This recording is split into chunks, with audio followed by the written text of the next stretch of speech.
Only quality people. Yes, look at your relationships and ask yourself the question, Jim Rohn would ask this question, what is this relationship doing to me?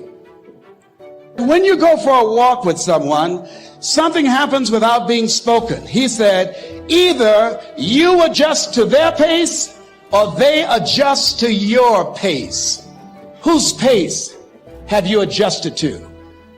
And the study indicated that you earned within $2,000 to $3,000 of your closest friends and associates earn.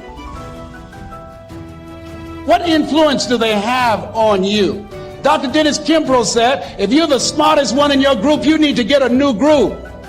And somebody's saying, Les, can I change them? No, it's a full-time job changing yourself. Some people are so negative, they'll walk into a dark room and begin to develop. You could see your new thing tomorrow. You could see your breakthrough this week. You could get that scholarship this month. You could see your healing, your promotion, your abundance this year. When God says He's going to do a new thing, that means it's not going to be like the old thing. It's going to be different. The new thing may not be what you were expecting. It may not happen the way you thought it would. The Israelites could have thought, God, just defeat these Babylonians and we'll live here. They didn't think that God would take them into the desert. How could they survive out there? God was going to do it a different way. He was going to make streams in the desert. Stay open for how God is going to do it. Don't put Him in a box and limit Him to one way. Most of the time, the way we want it done is less than what God has in mind. What He has planned will be much bigger, much better. Trust Him to do it His way. If we're set in how we want it to happen, we can miss the new thing. I was in another city driving a rental car recently. Victoria ran into the store to shop for a minute. I waited in the car and was going to make some phone calls. She said it'd be about 15 minutes. After an hour, my phone battery died. I usually bring my phone charger to plug into the car, but I forgot it. I looked in the glove compartment for one, looked in Victoria's bag, maybe she had one, but nothing. I sat there and waited, thinking about all the work I could be doing. At one point, I looked down by the gear shift and I saw this rubber pad about the size of a phone. I thought that's interesting, and I sat my phone there. I heard my phone buzz. It started charging. I had a charger the whole time, but it wasn't what I was used to. I thought there would be a cord and I would have to plug it in. Can I tell you, some of the new things God is going to do in your life is not going to be what you're expecting. He's going to do it a different way, with different people, different circumstances. Could it be that God is doing a new thing now and you don't perceive it? He's opening a door, but you don't want to go through it. It's not what you thought it would look like. He's bringing people across your path that are divine connections, but they're not what you were expecting. Don't get set in your way. The new thing may not look like what you had in mind. A few years after I started ministering, the church began to grow. I thought we would build a new auditorium. That's the way I had seen my father do it growing up. He had built sanctuary after sanctuary. We found some property right off the freeway by the other location. It seemed perfect to me, but when we went to close on it, the owner sold it out from under us. He didn't keep his word. I was disappointed. I knew that property was supposed to be ours. We found another 100-acre tract not far away. The same thing happened. I couldn't understand why these doors kept closing. There were no more large tracts of land to build on by the other location. My father always said that he would never move the church. My mind wasn't open for the new thing that God had in store. About 6 months later, the compact center came available. I never dreamed we could have this building. This was so much bigger and better than I ever imagined. It was a 3-year battle, but we saw the hand of God make rivers in the desert, move giants out of the way, bring the right people to help us. We had a consultant that was very influential, knew all the inner workings of the city. He had never been to church, didn't have anything to do with God or faith. He partied, used bad language, cursed people out, but he said, Joel, I like you, and I'm going to help you get this building. God has already lined up the people you need for the new thing. Stay open. It may not happen the way you're expecting, but can I encourage you, God's way will be better, bigger, more rewarding, more fulfilling. Don't limit what you've seen in the past for what God is going to do in your future. God never does His greatest feats in your yesterdays. They're always in your tomorrows. God said in Isaiah, I am the one that opened a way through the waters, making a dry path through the sea. I called forth the mighty armies of Pharaoh and drowned them in the waters. But forget about all of that. It's nothing compared to what I'm about to do, for I am doing a brand new thing. This brand new thing God is about to do is not going to be like anything you've seen in the past. We can all look back and see where God has parted Red Seas in our life, where He opened a door that shouldn't have opened, had us in the right place at the right time, and we got the job. We met that person and fell in love. He turned our health around when it didn't look good. We're grateful. We know it was the hand of God. But God is saying, you haven't seen anything yet. Forget about all of that and get ready for something awesome, something that you haven't seen, something that propels you to a new level. When you see this new thing, you're going to stand in amazement and say, wow, look what the Lord has done. I believe the reason God told them to forget about the Red Sea being parted, forget about how He brought them out of slavery, is because they would have thought He was going to do it the same way. After all, that was a great miracle. But God was saying, I have something better. Instead of parting the waters, I'm going to create the waters. I'm going to make rivers in the desert, pools to refresh you. I'm going to turn barren land into fertile land. The new thing God has for you is going to supersede what you've seen in the past. The good news is it's already in motion. The process has already begun. Even now it's springing forth. Underground, behind the scenes, you can't see it, but the river is forming. The water is coming. The barren land is being fertilized. Yes, the doors may have closed. Don't worry, your compact center is already built. The right people are already en route. The Red Sea's partings were great, but that's nothing compared to what's coming. Here's the question. Can you perceive it? Do you believe that God's up to something new, something amazing, or are you looking back at what used to be, what didn't work out? Change your focus. No more looking in the rearview mirror. Start looking forward. Start expecting His goodness. This is a new day. God is doing a new thing in your life. If you'll receive Isaiah's prophecy, I believe and declare you're about to see unusual favor, uncommon increase, rivers in your desert, waters in the dry places. Like the Israelites, freedom from captivity, from lack, addictions, sicknesses. You're going to rise higher, overcome obstacles, and become all you were created to be. You know God gonna work with you just the way you are.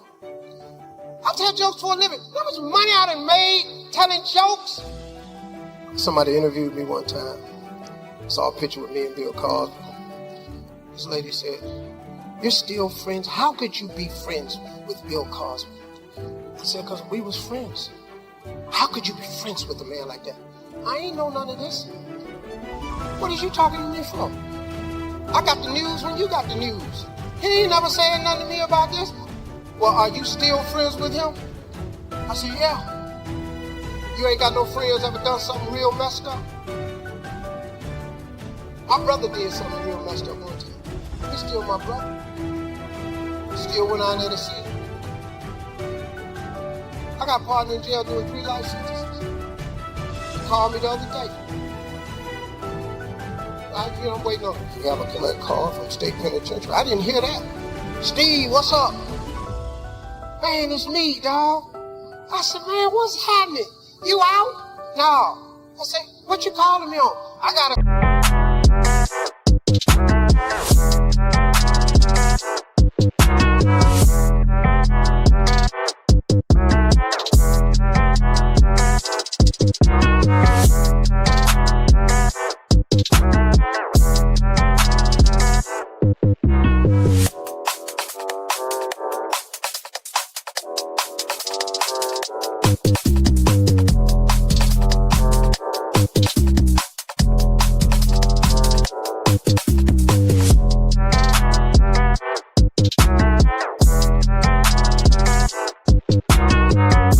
Cell phone, click. Because when they find that cell phone, they can't trace numbers, and all of a sudden Steve Harvey numbers show up.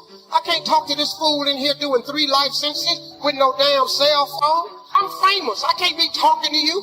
Then he gonna call my other partner. "Man, I can't believe Steve hung up on me."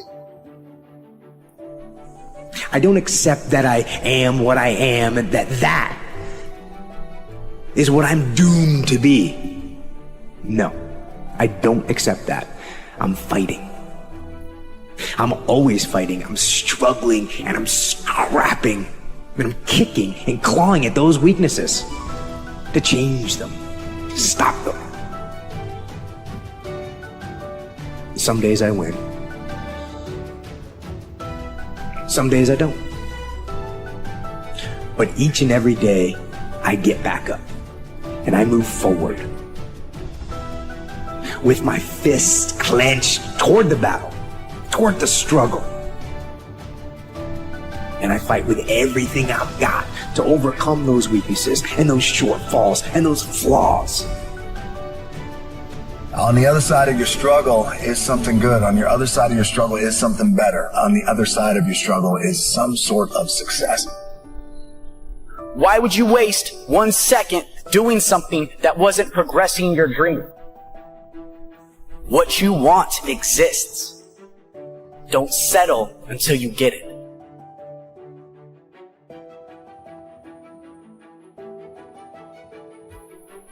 You need to use guilt as your fuel. You need to start feeling guilty when you're not achieving or striving towards your dream. You can use the people that doubted your dream as motivation. When your dreams are dying and when you don't have enough strength to go on, I need you to stop the procrastination. I need you to let go of all limitations. So I'm here to tell you today that you can have anything you want, be anyone you want, but you're gonna have to work. See, dreams, aspirations, they're not easily obtained, but one of the hardest things to do is to keep going.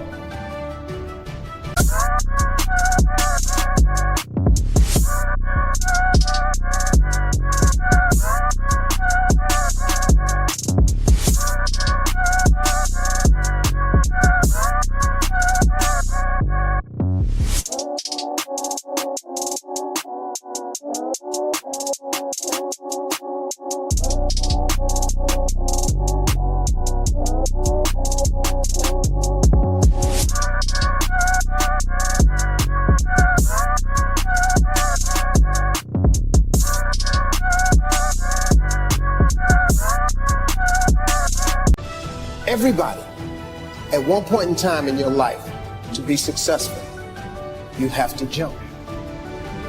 Jumping is the hardest thing for people to do, but you have to jump. If you never jump, you'll never be successful. When you first jump, I guarantee you the parachute ain't gonna open. I promise you that. But guess what? Eventually it does open. And then you start your glide. But it starts with the jump. You have to jump, man. No matter how painful it is, I gotta keep going. And I gotta keep going because what is my passion? What is my focus? Your focus and your passion will numb you to failure and to pain of striving to get to where you're trying to go.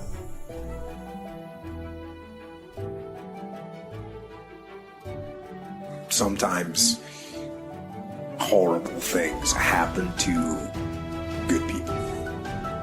Life isn't fair, and it can be heart-wrenching. And if you're having one of those dark days, it's okay. It's okay. So do what you feel passionate about. Take chances. Don't be afraid to fail. The only way to do it was to go outside the box.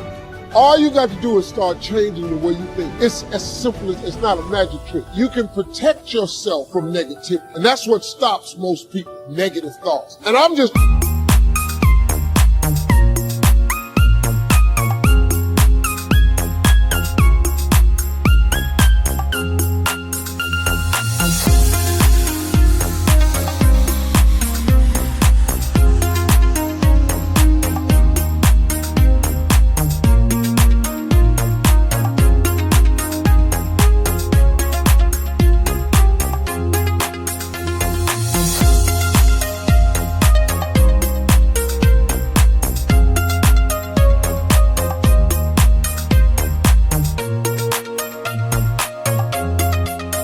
talking to you, I don't even know. I could give you 50 things you ought to be grateful for right now. I don't even know you. Start coating your mind with gratitude. It'll change everything for you. So whenever someone said to me, it can't be done, I heard it can be done. When they said no, I heard yes. When they said it's impossible, I heard it is possible. Because I am a strong believer. Never settle. Never settle. You got to get this in your spirit no matter what. Never settle. When challenges and issues come back to back to back to back, and it seems like something is after me, something is attacking me, something is attacking my journey. Look for the lesson in it all. If you're still breathing and you haven't gotten it done yet, you can still do it. Don't let this limitation of age, this limitation of background, where you come from or where you live. God planted something inside of you when he designed you. Only you decide when to kill these dreams. You're more powerful than you even know. Never settle. There's still time. Never settle. There's still time. You survived all the trouble you ever been in. Your survival rate is 100%.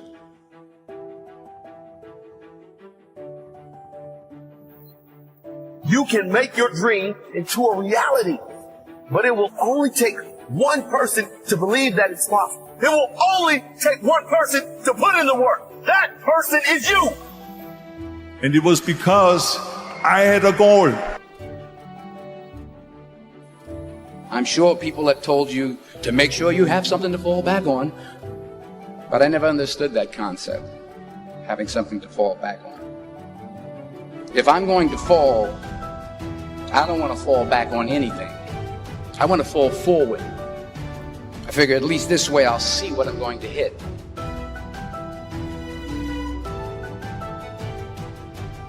To begin to see and envision that happening, you can decide that I don't like what I produced here, and I want higher ground. I found that nothing in life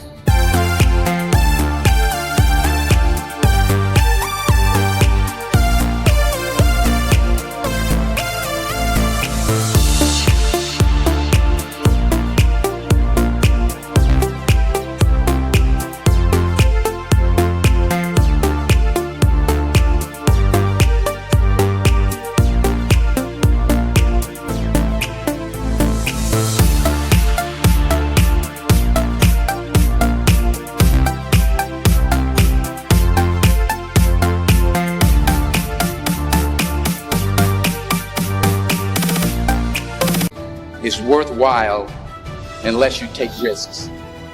Nelson Mandela said, there is no passion to be found playing small and settling for a life that's less than the one you're capable of living. Keep your dreams phenomenal. Keep your vision phenomenal. Keep it phenomenal. And now I need you to get your weight up. As an individual, I need you to get your schedule up. I need you to get your life up. I need you to get your words up. I need you to get your heart up. I need you to get your action up. Stand up, take control, and do battle with your enemies, wherever you find them. Now here's one more. We must also deal with the enemies within ourselves. Some of the enemies are a lot closer than that. They are within. So what we're going to do, we're going to get the right information, and then we're going to get narrow focus. Boom, we're going to go for it. Many of you will not be successful because you got this giant goal and no steps to go with it. How many steps? I don't know. Like, what is it going to take for you to do it? I don't know. I just know this is my year. Can I be real with you? If you can't measure it, it ain't real. Do you realize that every day you thought you wasn't going to make it? Do you remember them days where you thought it was absolutely unbearable and you thought you wasn't going to endure that one? Do you know that your survival rate for every last one of them bad days is 100%? Your track record for surviving bad days is 100%. You have the power to do that. That's a fact.